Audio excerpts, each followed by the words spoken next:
नमस्कार, एनडीटीवी राजस्थान देख रहे हैं आप और मैं हूं आपके साथ शिवानी मिश्रा। बड़ी खबर के साथ बुलेटिन की शुरुआत करेंगे। अंता उपचुनाव के लिए वोटिंग जारी है। सुबह 10 बजे तक 15% मतदान हो चुका है। बढ़ चढ़कर मतदाता मतदान करने पहुंच रहे हैं। 268 मतदान केंद्रों पर वोट डाले जा रहे हैं और 15 प्रत्याशियों की किस्मत ईवीएम में कैद हो रही है। बीजेपी, कांग्रेस और निर्दलीय प्रत्याशी के बीच टक्कर है। अंता उपचुनाव को लेकर ये बड़ी खबर। मोरपाल सुमन बीजेपी से उम्मीदवार हैं और प्रमोद जैन भाया कांग्रेस पार्टी से उम्मीदवार हैं। वहीं नरेश मीणा निर्दलीय उम्मीदवार के तौर पर चुनाव लड़ रही हैं। ये बड़ी खबर। अब तक के जो आंकड़े हैं वो आपको बता रही हैं। सुबह 9 बजे तक के आंकड़े जो सामने आए थे वो हमने आपको बताया और सुबह 10 बजे तक 15% मतदान हो चुका है। बढ़ चढ़कर मतदाता पोलिंग बूथ पर पहुंच रहे हैं। 268 मतदान केंद्र बनाए गए हैं जहां पर वोटिंग हो रही है और 15 प्रत्याशियों की किस्मत ईवीएम में कैद हो रही है। और बता दें कि इस सीट पर त्रिकोणीय मुकाबला है। भारतीय जनता पार्टी, कांग्रेस पार्टी और निर्दलीय उम्मीदवार नरेश मीणा मैदान में ताल ठोक रही हैं। मोरपाल सुमन बीजेपी से उम्मीदवार हैं, प्रमोद जैन भाया कांग्रेस पार्टी से उम्मीदवार हैं और नरेश मीणा निर्दलीय उम्मीदवार के तौर पर चुनाव लड़ रही हैं। लगातार तस्वीरें ग्राउंड जीरो से हम आपको दिखा रहे हैं। सुबह से ये वोटिंग यहां पर जारी है और पोलिंग बूथ से लगातार तस्वीरें हम आपको दिखा रहे हैं किस तरीके से हर वर्ग के लोग पहुंचकर वोटिंग कर रहे हैं, चाहे वो बुजुर्ग हो, युवा हो, महिलाएं हो या फिर फर्स्ट टाइम वोटर्स हो, वो भी लगातार पोलिंग बूथ पर पहुंच रहे हैं।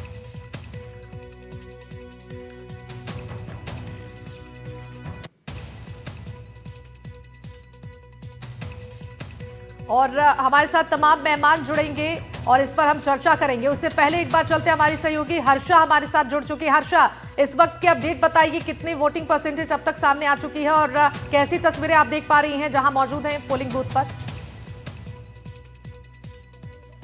जी देखिए, हम लोग यहाँ पर मांगरोल के पास में एक बूथ है जहाँ पर एक नहीं, यहाँ पर 3 बूथ्स है। तो आप देख सकते हैं कि यहाँ पे अच्छी खासी भीड़ है और लोग यहाँ पर लाइन अप कर रहे हैं। अभी जल्दी से उनसे पूछते हुए फिर आपको दूसरी डिटेल्स बताते हैं। जब आप वोट देने आते हो तो क्या सोच के आते हो, क्या चाहिए सरकार से, क्या चाहिए? नहीं जानते हो? क्या उम्मीदें हैं, लोग क्या चाहते हैं यहाँ पे, क्या चीज की कमी है? सब अच्छा, मतलब अच्छा अपना वो बनाए, वोट दें जो अपना बढ़िया काम करे। क्या कह रहे हैं? गडारा बना दियो कि लोग दणियाना तो वोट ले ले तो मांग बाजाओगा कराना। हर्षा, ये भी जानने की कोशिश करिएगा कि यहाँ पर मुद्दे क्या हैं और किन मुद्दों को जहन में लेकर वो पहुंचे हैं मतदान करने के लिए। देखिए, ज्यादातर तो सिविक इश्यूज है यहाँ पर। ज्यादातर मुद्दे क्या हैं और जातिगत समीकरण आपको लगता है ज्यादा उस पे वोट देते हैं, जात पे देते हैं या कोई कोई मुद्दे पे देते हैं? जाति पे देउचा तो जाति पे अब ऐसा तो मुझे जानो ना मूर्ति पे देव चाहिए जाति पे देव चाहिए पर बड़ी काम गड्ढा क्यों नहीं चला? मांग तो खेत वो ये होनी चाहिए गडार। तो आप देख सकते हैं कि यहाँ पर जो ज्यादातर है वो महिलाएं हैं, वो ज्यादातर सिविक इश्यूज को लेके बोलती है। यहाँ पर लोग भी वोट डाले भैया, यहाँ पर लोग ज्यादातर मुद्दे पे वोट देते हैं या फिर भी जातिगत समीकरण ज्यादा हावी रहता है? मुद्दे पे देते हैं सर। कैसे, क्या मुद्दे हैं यहाँ पर? जो विकास की गति हो तो भी बहुत धीमी, तो उसके आधार पर सबका अलग अलग तरीका है। कोई पार्टी के आधार पर देता है या फिर कोई अपने नेचुरल निर्दलीय पार्टी के आधार पर। जाति का भी समीकरण का प्रभाव पड़ता है, पर मेन तो विकास का मुद्दा है यहाँ पर। विकास की कमी है यहाँ पर जी। तो मेरे साथ यहाँ पर जैसे जो प्रेस की टीम है कलेक्ट्रेट की तरफ से कुछ सुविधाएं की गई है कलेक्ट्रेट की तरफ से, कलेक्ट्रेट की टीम की तरफ से क्या कुछ सुविधाएं हैं वोटर्स के लिए? जो पीपल विद डिसेबिलिटीज है, ग्रीन बूथ है, महिलाओं के लिए है, बताइए। आपका नाम बताइए। मैं मोहन हूँ, APR हूँ। यहाँ 5 ग्रीन बूथ बनाए गए हैं जिसमें सारी सुविधाएं की गई है और बाकी सारे बूथों में छाएं की गई है, पानी की सुविधाएं हैं और जो दिव्यांगजन हैं उनके लिए भी अलग से वो व्हील चेयर है और सारी सुविधाएं यहाँ। और सब जगह कैमरा लगे हुए हैं, निगरानी? हाँ, सब जगह वेबकास्टिंग कैमरा लगा हुआ है, वीडियोग्राफी हो रही है। तो आपके पास जो कंट्रोल रूम में लेटेस्ट फिगर्स हैं, क्या आ रहे हैं सरकारी वेबसाइट पे? अभी 14% तक, 14-15% हुआ है। 9 बजे तक है जो 14.10% तक मतदान हो चुका है, वो वेबसाइट पे आ रहा है। ठीक है, तो आप देख सकते हैं कि यहाँ पर जो कलेक्ट्री की टीम्स हैं वो भी घूम रही हैं फील्ड में और जैसे मैंने लोगों से पूछा भाई क्या मुद्दे हैं, तो जो त्रिकोणीय मुकाबला है वो काफी इंटरेस्टिंग है। ये 3 लोग मैदान में होने से आपका दिलचस्प हो गया है ना ये लड़ाई? लड़ाई दिलचस्प हो गई, 3 आगे त्रिकोणीय संघर्ष हो गया। बाकी लड़ाई तो दोनों दोनों पार्टियों में है। अच्छा। हाँ, और त्रिकोणीय तो है, बाकी लड़ाई दोनों पार्टियों में है। तो नरेश मीना का क्या इम्पैक्ट रहेगा पहली बार चुनाव लड़ रहे इस साल तो ये। इधर? हाँ, नहीं, पर उसका बोलबाला तो हो गया ना राजस्थान में। ऑल वाला तो ठीक ही है वैसे। हमारे यहाँ इतना इफेक्ट नहीं है, होना चाहिए, क्यों यहाँ इतने निर्णय नहीं है। यहाँ तो विकास पे वोट जाता है भाई, यहाँ तो विकास पे वोट देते हैं। जी बिल्कुल, तो मिली जुली प्रतिक्रिया यहाँ पर हर्षा लोगों की तरफ से देखने को मिल रही है। लौटूंगी आपके पास। हमारे साथ कुछ मेहमान जुड़ चुके हैं, परिचय के साथ चर्चा को आगे बढ़ाते हैं। हमारे साथ जुड़ चुके हैं नितिन सारस्वत जी, प्रवक्ता है कांग्रेस पार्टी से। बहुत स्वागत है एनडीटीवी राजस्थान पर आपका। सारिका चौहान जी हमारे साथ जुड़ चुकी हैं, भारतीय जनता पार्टी से प्रवक्ता हैं, आपका भी बहुत स्वागत है। सारिका जी, शुरुआत आपके साथ करते हैं। क्या मुद्दे हैं जिसको जहन में रखकर भारतीय जनता पार्टी इस सीट पर जनता को साधने की कोशिश कर रही है? जरा मुद्दों का जिक्र पहले कीजिए। नमस्कार, मैं पहले तो आपसे आग्रह करूंगी, सारिका चौहान नहीं, सारिका चौधरी है जी जी। जनता के विश्वास पे और विकास के नाम पे, जैसे अभी आपकी जो एंकर है वो बोल रही थी, हर्षा जी लोगों से इंटरव्यू लेते कि विकास के नाम पर वोट दिया जाता है। और निश्चित तौर पे झालावाड़ के अंदर आपने देखा होगा कि 2003 से पहले का झालावाड़ लोकसभा क्षेत्र और 2003 के बाद का झालावाड़ का लोकसभा क्षेत्र जो है, यहाँ के लोगों में जिस तरीके से विकास जनता तक पहुंचाने का काम किया वो राजस्थान के पूर्व मुख्यमंत्री माननीय वसुंधरा राजे ने किया था। मुझे याद है कि जब मैं 2003 में झालावाड़ गई थी तो उस समय हम लोग को एक जूस पीने के लिए भी हमें झालावाड़ से पाटन की तरफ 10 किलोमीटर जाके हमें एक जूस की दुकान मिलती थी, कोने में, वो भी टूटी फूटी। और आज का जब मैं झालावाड़ देखती हूँ तो यहाँ पे मिनी सचिवालय आप देखेंगे, मेडिकल कॉलेज झालावाड़ में देखेंगे, मेडिकल कॉलेज बारा के अंदर आप देखेंगे। जो स्वतंत्रता से लेके अब तक मांग थी रेल योजना की, वो झालावाड़ से लेके भोपाल तक की रेल जो है माननीय वसुंधरा राजे ने चालू की। थर्मल जो बड़ा प्रोजेक्ट था, थर्मल जो है झालावाड़ के अंदर लगाया गया। यही नहीं, मैं यहाँ तक भी जाऊंगी, सिंचाई का पानी जो है परवन डैम, जो सबसे बड़ी योजना थी जो पूर्व मुख्यमंत्री वसुंधरा राजे लेके आई थी, परवन डैम योजना से कोटा, झालावाड़, बारा तीनों जिलों के जो किसान थे उनको जो है सिंचाई का पानी भरपूर मिल रहा है। घर घर जो नल योजना थी, हमारे प्रधानमंत्री नरेंद्र मोदी जी की घर घर नल योजना को जो है चालू कराने का काम जो है वसुंधरा राजे ने किया। और आप देखिए, जो अभी विधानसभा चुनाव हुए थे 2 साल पहले, ज्यादा दूर भी नहीं जाएंगे, 8 विधानसभा क्षेत्र है, 8 के अंदर 7 पर भाजपा ने अपनी जीत दिलाई थी। अभी टोटल 6 है, 7वां का जो है चुनाव अभी चल रहा है। हमें पूरा विश्वास है, क्योंकि हमने जो चुनाव, जो हमारा बीजेपी का प्रत्याशी है मोहन पाल सुमन, जो वहीं का लोकल कैंडिडेट है, लोगों के बीच में उठता है, पंचायत समिति के सदस्य से पंचायत समिति का प्रधान मरे, बीजेपी की विचारधाराओं से जुड़ा हुआ वो जो है हमारा प्रत्याशी है। और हमें इसका लाभ जरूर मिलेगा। लोकल होने के साथ साथ जो दोनों प्रत्याशी हैं वो बाहर के हैं, तो वहां की जनता बेखूबी जानती है कि जो विकास वसुंधरा जी ने राजस्थान के अंदर ही नहीं, झालावाड़ में विशेष रूप से ध्यान देके किया है, उसका लाभ जो है बीजेपी के प्रत्याशी को मिलेगा।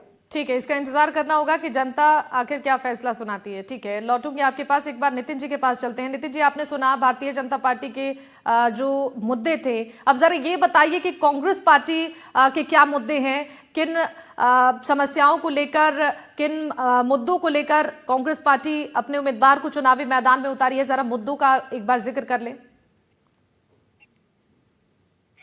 देखिए, मैं एक तो सबसे पहले आज मतदान का दिन है, तो जितने भी हमारे विधानसभा के जो लोग हैं उनसे निवेदन करता हूं कि इसमें अपने मताधिकार का प्रयोग करें और लोकतंत्र का एक पर्व है, इसके अंदर बढ़ चढ़ के हिस्सा ले। मैं दूसरी बात ये कहना चाहता हूं कि आज राजस्थान में जिस तरीके का कुशासन है, जिस तरीके का आज राजस्थान में स्थिति है, वो किसी से छुपी हुई नहीं है। आप इसके लिए तमाम तरीके की घटनाएं देख सकते हैं, किस तरीके से तमाम तरीके से कभी कफ सिरप के कारण मौत होती है, कभी प्रशासनिक लापरवाही के कारण मौत होती है, किस तरीके से कोर्ट ने कभी अवैध बजरी खनन के लिए कोर्ट बोलता है, कभी लॉ एंड ऑर्डर की स्थिति के लिए कोर्ट बोलता है, कभी लाल फीताशाही अफसरशाही के लिए क्या नाम से कोर्ट को संज्ञान लेना पड़ता है। ऐसी स्थिति राजस्थान में कभी भी नहीं रही है। तमाम जो हमारे अशोक गहलोत काल जी के जो शासन काल के अंदर तमाम जो स्कीम चलाई गई, चाहे उसमें दुग्ध संबल योजना हो, चाहे बीमा योजना हो, चाहे इंदिरा रसोई योजना हो, चाहे चिरंजीवी योजना हो, तमाम योजनाओं को, चाहे सामाजिक सुरक्षा पेंशन योजना हो, किस तरीके से उन चीजों को हाशिए पे लाया गया। और आप देख रहे हैं कि उस स्थिति का संज्ञान आज भी बीजेपी को पता है, इसलिए लगातार उन्होंने जो नगर निकाय और पंचायत के चुनाव होने थे उनको लगातार टालते रहे, क्योंकि वो ग्राउंड पे स्थिति जानते हैं किस तरीके से है। आपने कैबिनेट मंत्री तक के वाकये के सुने होंगे कि हजारों करोड़ों का अवैध खनन हो रहा है, उस पर कोई संज्ञान नहीं लिया जाता था। आपने तमाम विधायकों की बातें सुनी होंगी कि हम बीजेपी के विधायक जरूर हैं, लेकिन हमारा एक जेईएन के भी ट्रांसफर कराने की हमारे बस की नहीं है। और कई जगह आपने खूब क्या नाम से बीजेपी के प्रदेश अध्यक्ष के सामने कार्यकर्ताओं की बात सुनी होगी कि आज किस तरीके का हाहाकार है। बीजेपी के एमएलए की सुनी होगी कि आज भी थोड़ी बहुत अगर चलती है तो कांग्रेस के एमएलए की चलती है। तो आज पूरे राजस्थान को पता है कि किस तरीके से एक कुशासन का चक्र है। ठीक है नितिन जी, इस पर हम कभी बाद में चर्चा कर लेंगे। अभी अंता सीट के जो मुद्दे हैं उसकी बात कर लेते हैं। सुनिए मैं वही बता रहा हूं। और आज ये लगातार जो कह रही थी अंता सीट के लिए, उन्होंने सबसे पहले मुद्दा बताया कि बाहरी कैंडिडेट। तो इस तरीके से अगर वो बाहरी कैंडिडेट की बात कर रही है, मतलब वो मुख्यमंत्री के ऊपर सवाल उठा रही है कि जिन मुख्यमंत्री को भरतपुर से उठाकर सांगानेर की सीट में, और सांगानेर की जनता से वो निवेदन कर रही है कि आप देखिए आपने किस बाहरी आदमी को जिता दिया, जबकि प्रमोद जैन भाया तो 2 बार वहां पे पहले भी विधायक रह चुके हैं। तो बीजेपी के प्रवक्ता अपने मुख्यमंत्री के ऊपर सवाल उठा रही है, ये बहुत बड़ी बात है। दूसरी बात आप देखेंगे, आप इन्होंने तमाम चीजें कही। आपने अगर 2 दिन पहले वसुंधरा राजे जी को सुना हो, किस तरीके से उन्होंने बस नहीं आती, तमाम छोटे छोटे मुद्दे जो अंता के अंदर नहीं है। और इन्होंने जो उपलब्धियां बताई मेडिकल कॉलेज, वो किसके शासन काल में, वो किसी से छुपी ही नहीं है। हमारे शासन काल में वो बीजेपी के शासन काल में है, मुझे बता दें वो बीजेपी के शासन काल में है, ना कि कांग्रेस के शासन काल में। और बाहरी का जो मुद्दा आप बता रहे हैं ना, नहीं जो आप बाहरी का मुद्दा बता रहे हैं वो प्रमोद भाई बाहर के हैं, तो आप ये ना बोले तो ज्यादा अच्छा है। तो आप सोच समझ के आंकड़ों को लेकर बैठे और अंतर चुनाव पर बात कीजिए। ठीक है मैं आपके पास आऊंगी जरूर सारिका जी, इस पर जवाब लूंगी। हमारे साथ एसपी मित्तल जी भी जुड़ चुके हैं, राजनीतिक विश्लेषक है। बहुत स्वागत है मित्तल साहब आपका एनडीटीवी राजस्थान पर। और हमारी सहयोगी ग्राउंड जीरो से हमारे साथ लगातार बनी हुई हैं, वहां की तस्वीरें दिखा रही हैं हर्षा कि वहां पर जो वोटर्स हैं वो कितने उत्साहित नजर आ रहे हैं, वहां के मुद्दे क्या हैं और किन मुद्दों को जहन में रखकर ये वोटर्स पहुंचे हुए हैं। हर्षा, मैं चाहूंगी एक बार जरा और बातचीत करिए, जो फर्स्ट टाइम वोटर्स हैं उनके जहन में क्या मुद्दे हैं? जी देखिए, यहाँ पर बहुत कोई फर्स्ट टाइम वोटर नहीं लग रहे हैं मेरे को। ये आपका कौन सा चुनाव है, कितनी बार वोट डाल रहे हैं आप? नंबर वाला चुनाव है। तीसरे नंबर है, तो फिर भी आप यंग वोटर हैं। क्या कहना चाहेंगे, यूथ वोट को क्या चाहिए? यूथ वोट को जो विकास होता है ना वो चाहिए यूथ वोट को, और बेरोजगारी की जो समस्या है वो चाहिए। हाँ। पर यहाँ पे काफी पानी है, थोड़ा इंडस्ट्री भी है, फिर भी आपको लगता है यहाँ पे इतना रोजगार के अवसर नहीं है? जो अपना बाहर डिस्ट्रिक्ट में ऐसी कोई इंडस्ट्रीज नहीं है, इसलिए यहाँ पे रोजगार की इतनी अवसर नहीं है। अच्छा, रोजगार के लिए लोगों को बाहर जाना पड़ता है, कोटा की तरफ जाना। हाँ कोटा या ज्यादा पड़ते हैं, दूसरे स्टेट में जाना पड़ता है। भैया क्या कुछ चाहिए आप लोगों को यहाँ पे, क्या लगता है क्या होना चाहिए सरकार की तरफ से? औद्योगिक क्षेत्र चाहिए, औद्योगिक क्षेत्र नहीं है यहाँ पर, उद्योग नहीं है। कहाँ जाते हो फिर आप लोग काम के लिए? कोटा जाना पड़ता है। कहाँ जाते हैं काम के लिए? बाहर जाते हैं बेटा। बाहर जाते हो आप लोग, कहाँ, कितनी दूर?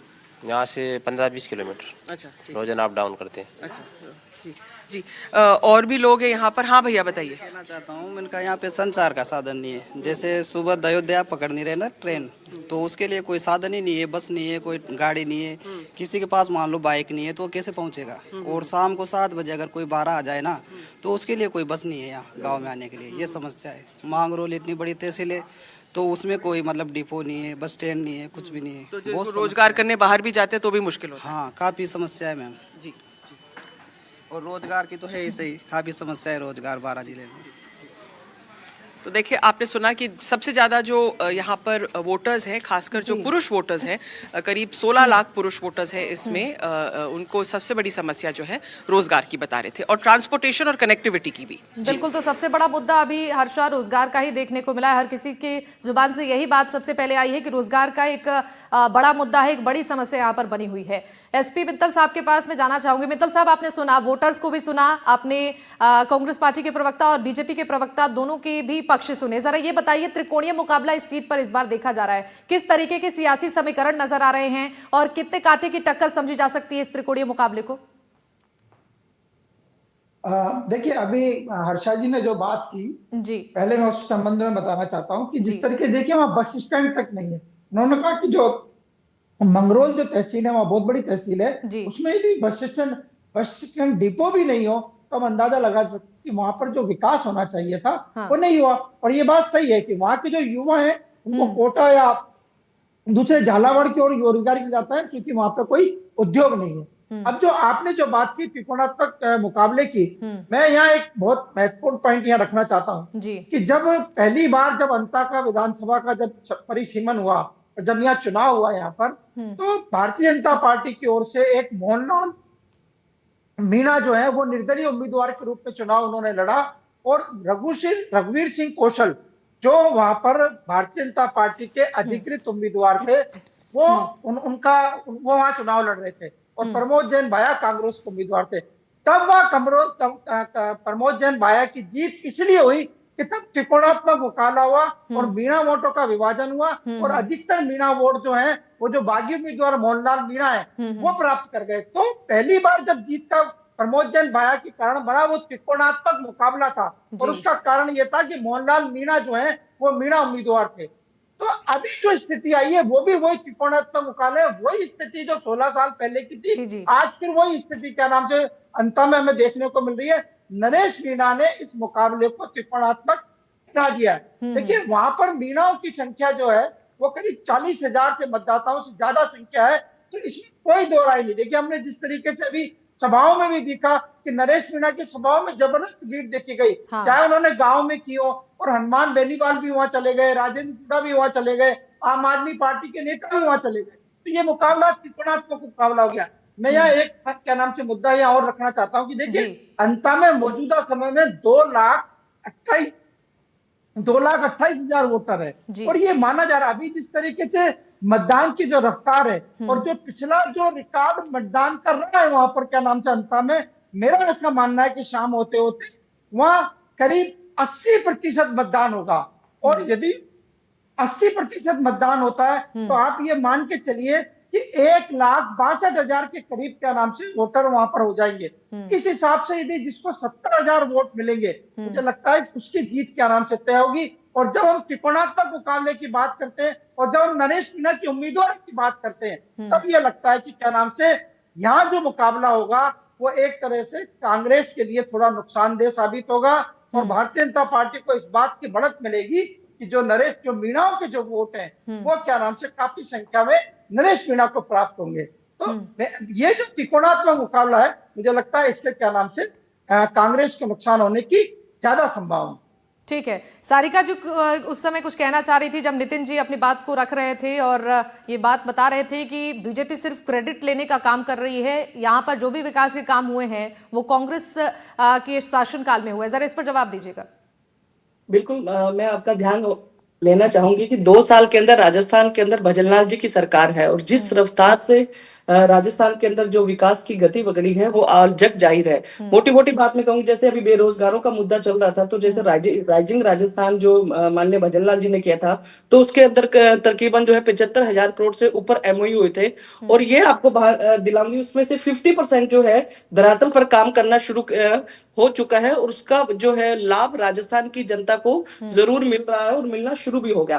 पेपर लीक के समय जो है हमारे राजस्थान के जो बेरोजगार थे, युवा साथी थे, जो कड़ी मेहनत करके छात्र छात्राएं एग्जाम में बैठने के लिए जाते थे, और एंड मोमेंट्स पे जब पता चला था कि गहलोत जी की सरकार के अंदर जिस तरीके से बड़े बड़े पेपर लीक माफियाओं को शिकंजा कसने का काम भजनलाल जी ने किया, और उसके बाद में जो है आज पूरे 2 साल के अंदर आपने देखा होगा कि 5 बड़े पेपर हुए, एक भी पेपर लीक जो है नहीं हुआ। इसका लाभ भी राजस्थान के जो है युवाओं को मिलेगा, और भर्तियों के अंदर जो हमने वायदा किया था घोषणा पत्र के अंदर 2 लाख से ऊपर जो है भर्तियों का काम प्रक्रिया शुरू हो गई, और 2.25 लाख बच्चों को जो इसका रोजगार भी मिला।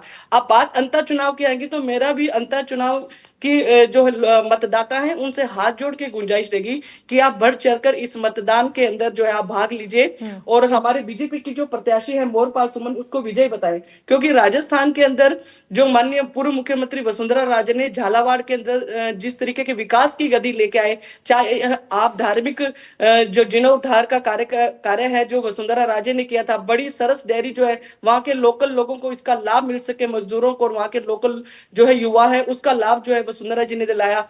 4 लेन सिटी, जब हम कोटा से झालावाड़ जाते थे तो आपने देखा होगा, मेरे साथी प्रवक्ता भी गए होंगे कि बड़े बड़े खड्डे होते थे, 5-5 घंटे 6-6 घंटे हम लोगों को कोटा से झालावाड़ जाने में लगता था। लेकिन वही समय आज 4 लेन का निर्माण जो है कोटा से झालावाड़ का हुआ और बढ़िया कनेक्टिविटी जिस तरीके से की गई है। कनेक्टिविटी की बात आप कर रही हैं, वहां पर आपने खुद सुना, पोलिंग बूथ से ग्राउंड जीरो से हम आपको सुना रहे थे, वोटर्स की सबसे बड़ी समस्या ट्रांसपोर्टेशन को लेकर है और दूसरी बड़ी समस्या रोजगार को लेकर। इन दोनों मुद्दों को आप गिना रही हैं, लेकिन ये समस्या तो जस की तस बनी हुई है। ये शिकायत तो अभी भी वहां की जनता कर रही है। मैं आपको बताऊंगी कि जिस पहले जो झालावाड़ के अंदर रेलवे स्टेशन नहीं था, वो रेलवे स्टेशन को लाने का काम भी वसुंधरा राजे ने किया। और उससे पहले जो 12 के अंदर रेलवे स्टेशन का जो निर्माण था, वो ठीक तरीके से 4 नई ट्रेनों का निर्माण जो है झालावाड़ से दिल्ली और भोपाल, मध्य प्रदेश और जयपुर की तरफ जा रही हैं। अब रही बात जो उस दिन वसुंधरा जी ने बताया, और तुरंत आपने देखा होगा कि वसुंधरा जी ने बस और डिपो निर्माण के लिए बोला, तो माननीय भजनलाल जी ने अपनी डायरी में इस चीज को स्पेशल नोट किया कि चुनाव के बाद में जो ये छोटी समस्या है जो है ट्रांसपोर्टेशन की, उस समस्या को भी अति शीघ्र दूर किया जाएगा। मेडिकल कॉलेज जो मूलभूत सुविधाएं थी, हम उन मुद्दों पे जाते हैं। मेडिकल कॉलेज देखिए आप, सिंचाई का पानी देखिए, घर घर जो है नल पहुंचाने का काम, ये जो छोटे छोटे काम थे उनको बड़े रूप में लाकर वसुंधरा जी ने जो विकास की गंगा 12 जिले के अंदर बहाई थी, वो सब ये जो मुद्दे आप गिना रही हैं, अब इसका कितना इम्पैक्ट पड़ता है, इसका इंतजार करना होगा। जो मतदाता हैं वो किसे चुनते हैं, इसका इंतजार अब सभी को है। बहुत शुक्रिया आप सभी का हमारे साथ जुड़ने के लिए, अपना कीमती समय एनडीटीवी राजस्थान के साथ साझा करने के लिए।